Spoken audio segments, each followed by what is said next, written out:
What's going on, guys? Welcome back to another video. This is the second day of our Facebook training, and if you're new here, my name is Elliot Drake. I run a marketing agency called House of Influence, and on this channel we teach everything about starting an agency, running ads, and then overall online business stuff that I have been learning on my journey. I've been in running an agency, been in the social media marketing world for 2 years now, and so this is my way of giving back and basically doing like what my mission is being able to speak light and help and influence other people. And so I feel like I'm at a place now to go and teach, so I started this YouTube channel.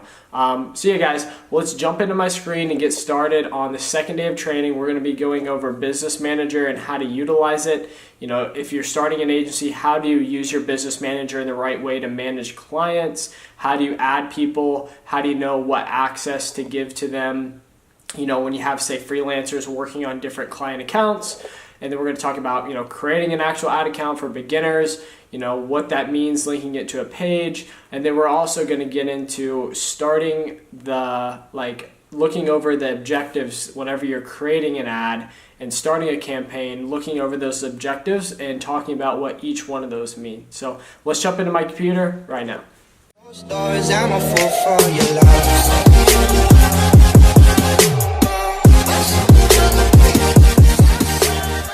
What's going on, guys? So in this training module, this free training, this series, this video, we're going to be going over Business Manager. We're going to be going over creating breakdowns. We're going to go over some of the campaign objectives, and we're going to go over creating ad accounts. So I'm going to teach you, how to utilize a Business Manager and, the people that need one. And, if you're starting an agency and you have freelancers, how to manage all of that whenever you have clients. So the first step for you guys is going to be to go to business.facebook.com and create a Business Manager account, right? And so once you create a Business Manager account, I'm in the test one that I have right now. You'll see right here, this will pop up. So let me start here. Is if you're just a business and you don't need a Business Manager, if you're not running an agency and managing multiple ad accounts and multiple pages, then it's not a necessity for you to actually have a Business Manager. A Business Manager is a way for a business that has lots of pages, lots of ad accounts that they need to manage all in one place. And this is what an agency has to have to be able to gain access. So if you don't have one, that's okay, you don't need one, but I'm going to go over Business Manager and how to utilize it right now for someone who is starting an agency and wants to learn how to manage everything, right? So let's go into, once you create your Business Manager, it's pretty easy. If you don't have one, you just will go to business.com and just create your Business Manager, and then it'll take you to a screen like this. So then click on the Business Manager that you had just selected. And it's going to take you to this page first, right? It's going to show the ad accounts you have and then, the pages you have assigned. This is just a dummy account that I have right now, but this is what I'm going to use for the sake of the example. So if you go up here to Business Settings, this is where you're going to see, this is the main hub for Business Manager, where you're going to see all your access, you're going to see everything here. And the first thing you want to look at is your users, right? So the users here were the people that are added to your Business Manager. So these are the freelancers that you have. These are the different people that are going to be working within your Business Manager to execute on projects. So whenever you go here and you want to add somebody new, like a freelancer, you just go to add and then say employee access and enter their email of the email of the person that is associated with their account. And so once you do that, so let's add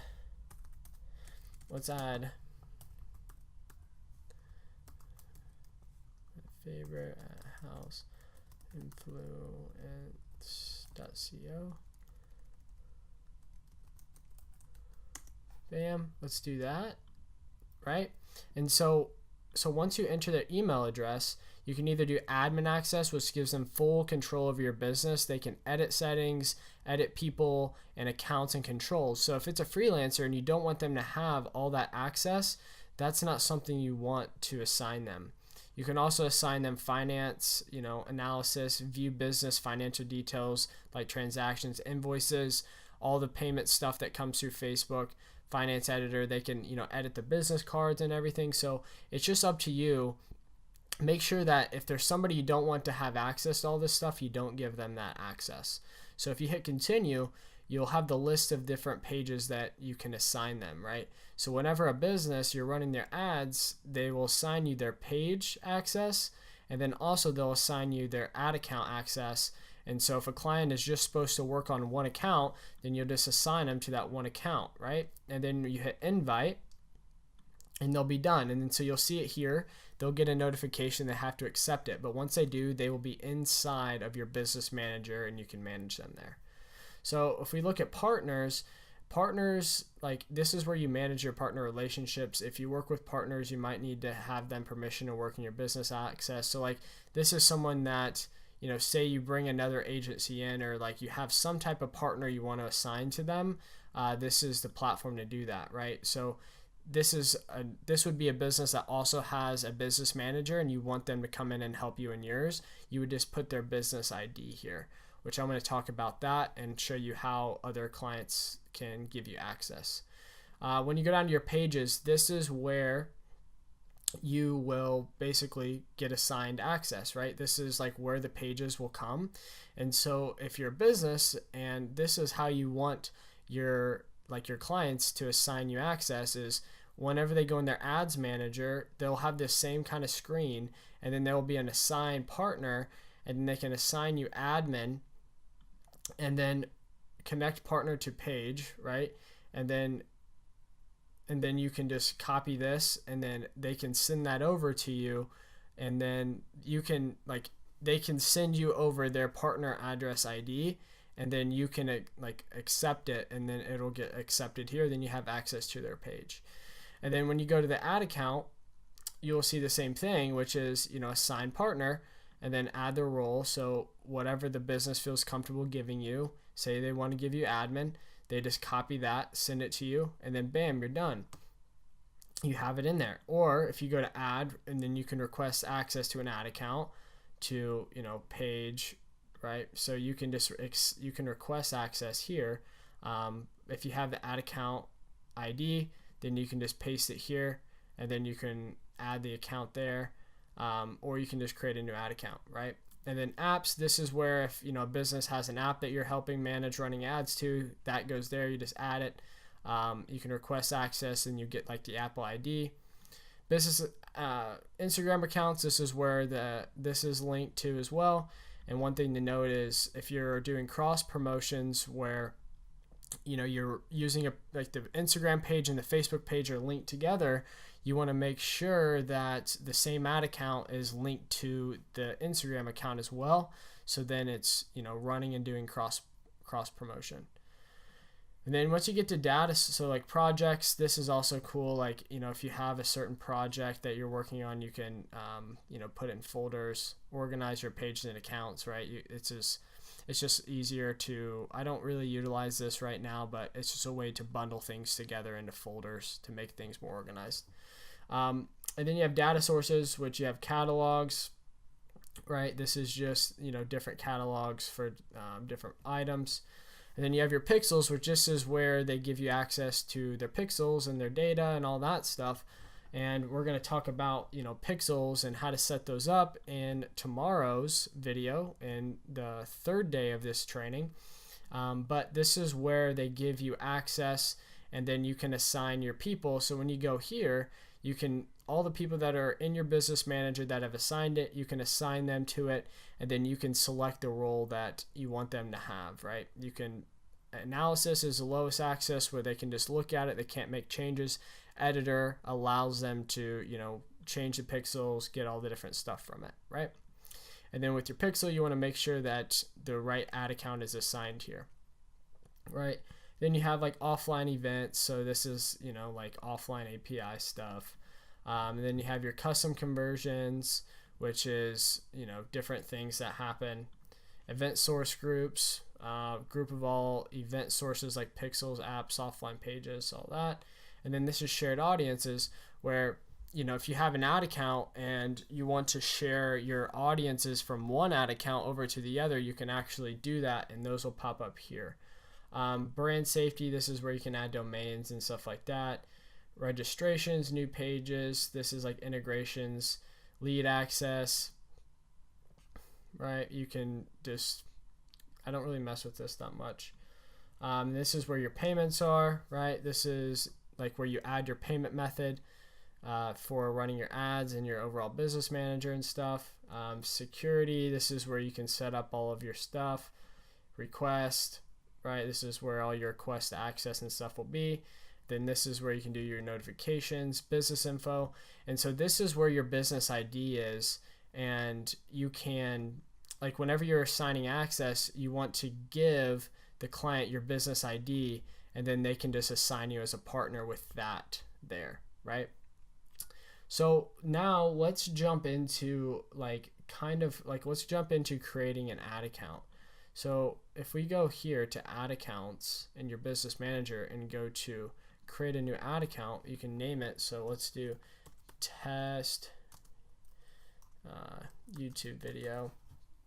Advertising on behalf of, this is the page that it will be on.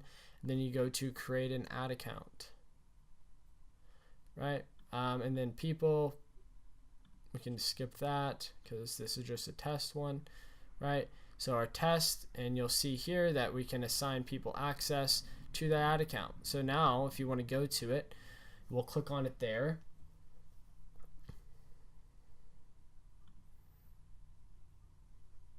And so now we're in like the campaign. So I don't have a payment set up for the ad account. You can do that by going here and going to your view payment methods. And so then you can add your credit card or PayPal on so you can actually start running ads, right? And then like I said before, you can, whenever you have this ad account, you just go to the page, and if you want to basically, yeah, you can assign people there. But okay, so yeah, this is what pops up. You can go here and just add your payment method. And so now let's go into the back end. This is where we're creating campaigns. So this is something that, a lot of people don't get and a lot of people don't understand is, how to properly, structure things and how to understand it. So if you go here to create audience, you're going to see all these campaign objectives pop up, right? So, what do these mean? What are the different things? So we talk about a Facebook funnel, and a Facebook funnel is taking somebody through a buying journey. Like whenever you sell somebody something, you have to break down those limiting beliefs. You have to gain trust with them in order for them to buy from you. All these things. Well, it's the same way when selling online through digital. You have to break down that person and get them to know you, like you, and trust you. And Facebook even recognizes that with their campaign. You see how they have awareness, which is brand awareness and reach objectives, and then consideration, which I call engagement, is traffic, engagement, app installs, video views, lead generation, right, messages, and then conversions are conversions, catalog sales, and then store visits. So this is so when you look at these objectives and you're trying to understand what these mean, is what Facebook does is Facebook will group people together based on the actions that they have taken. So it categorizes people from the certain events that they do. So like traffic, it's going to show you clicky users, right? So people who show a tendency to, click on a lot of stuff. So it's going to get you a lot of clicks. But does that necessarily mean that they are, a qualified audience, or are they just clicky users? So that's how you look at those. Engagement are people who show, a tendency to engage in different content. App installs, people who, show that, in the certain audience that you're targeting, do they show, like, they install the apps? Same thing for video views. Like, it shows it to people who have a tendency to watch a lot of videos, right? And then, same thing for all of these different things. There's like subcategories in between all of them, and it's just based on what Facebook's data has collected about the user, right? So a lot of times, like say that I'm in the engagement stage, I'll even select a conversion campaign because I want Facebook to pick people who are most likely, like who have shown a tendency to purchase, because at the end of the day, that's what we want.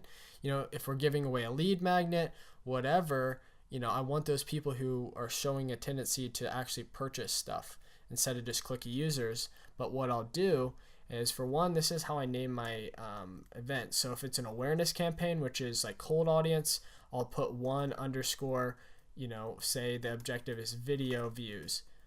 But if I'm trying to go for conversions, I'll do 3 underscore conversions to organize my campaigns. And then if it's, consideration or engagement, I'll do 2 just to make sure I keep everything organized.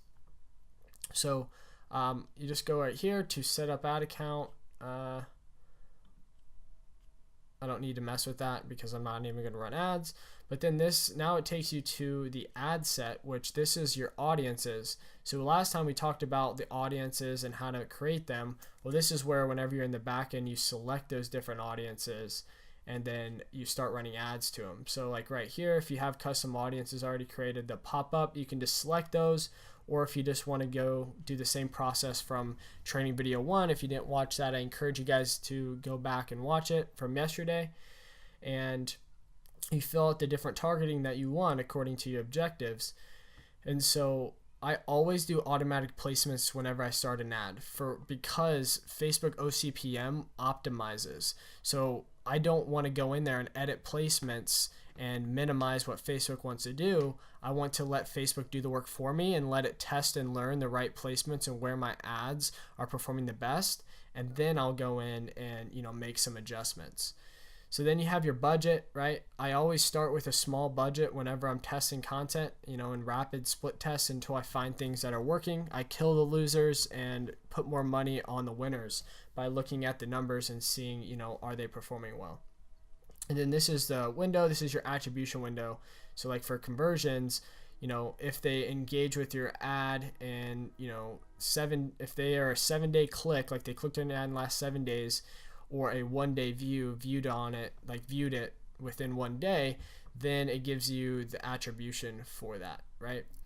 So going back to what I was talking about before is like in the engagement stage, if I want to get people to view my landing page or, look at my free offer, just exchange for an email address, I'll select a conversion campaign because Facebook shows that to people who show a tendency to buy. But I'll go here to optimization for delivery and I'll optimize for landing page views. So I want it to optimize for people that, will make it to my landing page, because we'll collect that pixel data, which I'm going to talk about in, the next training video, and why that's so important, right? Or we can do, link clicks, right? But instead of conversions at the engagement, I would do landing page views. But if we were like running ads like, hey, buy my product right now, and we were remarketing to people who gave us their email address, then I would just do conversions, right? Type of delivery, I normally do standard. I always do standard. Just let Facebook spin the budget as it's testing. And then once you get to your ads, this is where you're creating your ads, right? So you have carousel, single image, video, slides, collections, and this is where you get to go in here and you can, put your links, you can shop, you can go in here and play around with all these different categories and, create your ads that you think will perform well, right? So you guys can go around and mess with that and look at it. I think most people, you're going to learn the best by just going and playing around. That's how I basically learned, right? I mean, I ran ads to start by working for that company, but going around and just playing in it, playing and seeing what everything will do.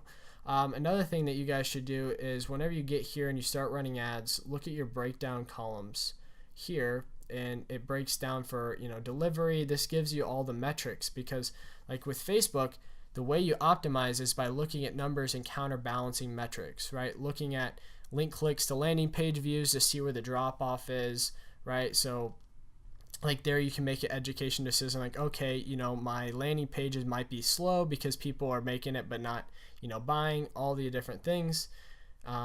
So yeah, guys, that's just something to keep in mind for this training video. Next one, I'm going to talk about pixels and, you know, different ways to sell there, and, you know, some different actual funnel tactics and some like funnel strategies that you guys can use whenever running your marketing. Thank you guys so much for watching, and I'll see you in the next one. Alright guys, thank you so much for watching day 2 of the training. I really appreciate it. If you liked this video, please be sure to comment below and tell me, you know, what you thought. You know, hit the like button, and then make sure to subscribe and turn on notifications so you guys can see whenever I post next. I would love it if you've also comment down below and let me know some video ideas that you're having.